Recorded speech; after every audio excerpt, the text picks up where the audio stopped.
ರಾಜ್ಯದಲ್ಲಿ ಮತ್ತೆ ಜಾತಿ ಗಣತಿ ಮುನ್ನೆಲೆಗೆ ಬಂದಿದೆ. ವರದಿ ಸ್ವೀಕರಿಸಿದ ಸಿದ್ದರಾಮಯ್ಯ ಇನ್ನೂ ಕೂಡ ಜಾರಿಯಾಗಿಲ್ಲ, ಹೋರಾಟ ಮಾಡಬೇಕು ಅಂತ ಹೇಳಿದ್ರು.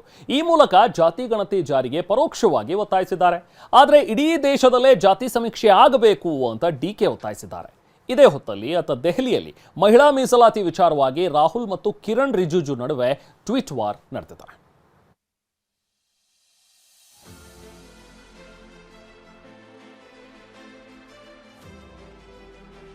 ಜಾತಿ ಗಣತಿ ರಾಜ್ಯ ಸರ್ಕಾರಗಳಿಗೆ ಜೇನುಗೂಡು ಇದ್ದಂತೆ.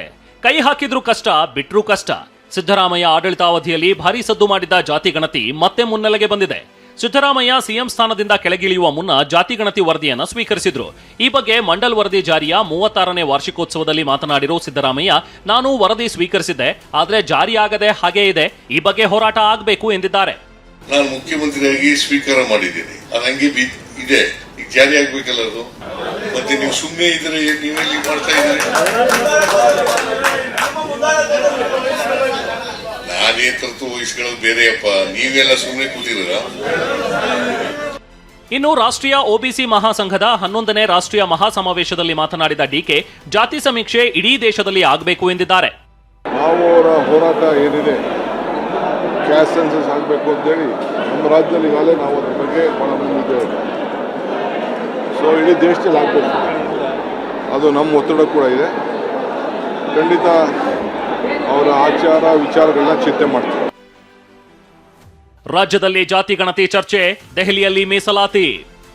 ರಾಜ್ಯದಲ್ಲಿ ಜಾತಿ ಗಣತಿ ಚರ್ಚೆ ಮುನ್ನೆಲೆಗೆ ಬಂದಿದ್ರೆ, ದೆಹಲಿಯಲ್ಲಿ ಮಹಿಳಾ ಮೀಸಲಾತಿ ಚರ್ಚೆ ಗರಿಗೆದರಿದೆ. ಇದೇ ಅಧಿವೇಶನದಲ್ಲಿ ಅಥವಾ ವಿಶೇಷ ಅಧಿವೇಶನದಲ್ಲಿ ಮಹಿಳಾ ಮೀಸಲಾತಿ ಬಿಲ್ ಮಂಡನೆಗೆ ಕೇಂದ್ರ ಸಜ್ಜಾಗಿದೆ. ಇಂಥ ಹೊತ್ತಲ್ಲಿ ರಾಹುಲ್ ಗಾಂಧಿ ಮತ್ತು ಕೇಂದ್ರ ಸಚಿವ ಕಿರಣ್ ರಿಜಿಜು ನಡುವೆ ಮಾತಿನ ಜಟಾಪಟಿ ನಡೆದಿದೆ. ಎಕ್ಸ್ ಖಾತೆಯಲ್ಲಿ ವಿಡಿಯೋ ಪೋಸ್ಟ್ ಮಾಡಿದ್ದ ರಾಹುಲ್, ಭಾರತ ನಿಜವಾದ ಪ್ರಗತಿ ಸಾಧಿಸಬೇಕಾದ್ರೆ ಮಹಿಳೆಯರ ಪಾತ್ರ ಮುಖ್ಯ ಎಂದಿದ್ರು. From this patriarchy, from the control that, sorry I'm a man, I'm saying this, but from the control, rigid control that India's men impose on their women is required if India has to really develop. And this is something I really believe strongly. Rahul ರ ಈ ಮಾತಿಗೆ ಪ್ರತಿಕ್ರಿಯೆ ಕೊಟ್ಟು tweet ಮಾಡಿರೋ ಕಿರಣ್ ರಿಜಿಜು, ರಾಹುಲ್ ಹೃದಯ ಪರಿವರ್ತನೆಯಾಗಿದೆ, ಮಸೂದೆಗೆ ಬೆಂಬಲಿಸಬಹುದು ಎಂದಿದ್ದಾರೆ. ಇದು ಕಾಂಗ್ರೆಸ್ ಪಕ್ಷದಿಂದ ಬಂದಿರುವ ಸಕಾರಾತ್ಮಕ ಸಂದೇಶದಂತೆ ತೋರುತ್ತಿದೆ.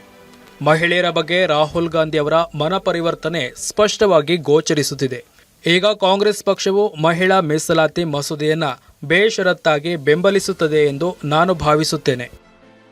ಕಿರಣ್ ರ ಈ ಟ್ವೀಟ್ಗೆ ರೀಟ್ವೀಟ್ ಮಾಡಿ ಕೌಂಟರ್ ಕೊಟ್ಟಿರೋ ರಾಹುಲ್, 2023ರಲ್ಲೇ ಮಹಿಳಾ ಮೀಸಲಾತಿ ಬಿಲ್ಗೆ ಬೆಂಬಲಿಸಿದ್ದೇವೆ, ಡಿಲಿಮಿಟೇಷನ್ ಜೊತೆ ಲಿಂಕ್ ಮಾಡದೆ ಜಾರಿಗೆ ತನ್ನಿ ಅಂತ ಸವಾಲ್ ಹಾಕಿದ್ದಾರೆ.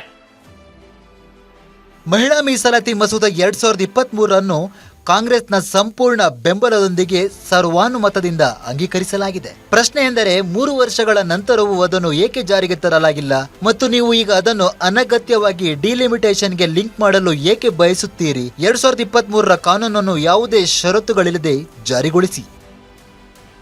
ರಾಹುಲ್ ಮಾತಿಗೆ ಕೌಂಟರ್ ಕೊಟ್ಟಿರೋ ಕಿರಣ್ ರಿಜಿಜು, 2029ರಲ್ಲಿ ಮಹಿಳಾ ಮೀಸಲಾತಿ ಜಾರಿ ಮಾಡಲು ಇತ್ತೀಚಿನ ಜನಗಣತಿ ಆಧಾರದ ಮೇಲೆಯೇ ಕ್ಷೇತ್ರ ಪುನರ್ ವಿಂಗಡಿಸಿ ಜಾರಿ ಮಾಡಬೇಕಿದೆ ಎಂದಿದ್ದಾರೆ. Bureau report, TV9.